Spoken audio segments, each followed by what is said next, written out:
In a sense. પણ જે હવેની જે એક્ઝામ આવે છે એમાં ટાઈમ એક બહુ મોટું ફેક્ટર છે. તો શું એના માટે તમારે બિલકુલ. ઓનલાઈન જે મોક ટેસ્ટ હોય રેફરન્સ ત્યાં આપવો જોઈએ, કે તમને લાગે છે કે બુક્સ હજુ પણ એટલી મહત્વની છે આજના સમયમાં? આના સ્ટેજીસ છે. લાઈક સૌથી પહેલું સ્ટેજ, તમને સબ્જેક્ટ આવડવો જોઈએ. તો યસ. પહેલા તમને સબ્જેક્ટ શીખી.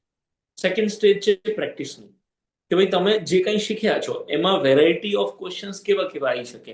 તો તમામ વેરાયટીના ક્વેશ્ચન્સની પ્રેક્ટિસ કરવાની. ક્વેશ્ચન્સ જે કોમ્પિટિટિવ એક્ઝામમાં પૂછાય છે એની લેંગ્વેજ જોડે ફેમિલિયર થવાનું.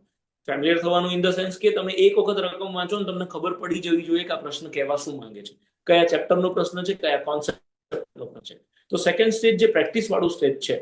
ફર્સ્ટ સ્ટેજ શીખવાનું, એમાં શિક્ષક ઇમ્પોર્ટન્ટ થઈ જાય. સેકન્ડ સ્ટેજ પ્રેક્ટિસનું, એમાં બુક ઇમ્પોર્ટન્ટ થઈ જાય. અને થર્ડ સ્ટેજ તમારે મોક ટેસ્ટ. એટલે હું હંમેશા એવું કહું છું, એક્ઝામ એટલે પરીક્ષા પહેલાની પરીક્ષા એટલે મોક ટેસ્ટ. પરીક્ષામાં જઈને કોઈ તમને નવી અને વિચિત્ર ફિલિંગ ના આવે, તમે કોઈ બ્લન્ડર લાઈક કોઈ મોટી મિસ્ટેક ન કરી નાખો, એ એવું બધું ના થાય એના માટે મોક ટેસ્ટ આપવી જરૂરી છે. કે જે વસ્તુમાં તમને પ્રોબ્લેમ્સ, તમે એક્ઝામમાં શું ફેસ કરો છો, તકલીફો ક્યાં પડે છે, તમે ભૂલો શું કરી શકો છો, એ બધી જ વસ્તુઓ તમે મોક ટેસ્ટમાં તમારે પરફોર્મ કરવાની હોય છે. એટલે મોક ટેસ્ટ છે તમારા શીખી લીધા પછી તમને કેટલું આવડ્યું છે, ટાઈમિંગ સાથેની ગેમ, તમારી સ્ટ્રેટેજી બને છે, ટાઈમ મેનેજમેન્ટ કેવી રીતે કરવું, એ બધા માટે મોક ટેસ્ટ ઇમ્પોર્ટન્ટ છે. બાકી શીખવા અને પ્રેક્ટિસ કરવા માટે તો શિક્ષક અને બુક હું સજેસ્ટ કરીશ.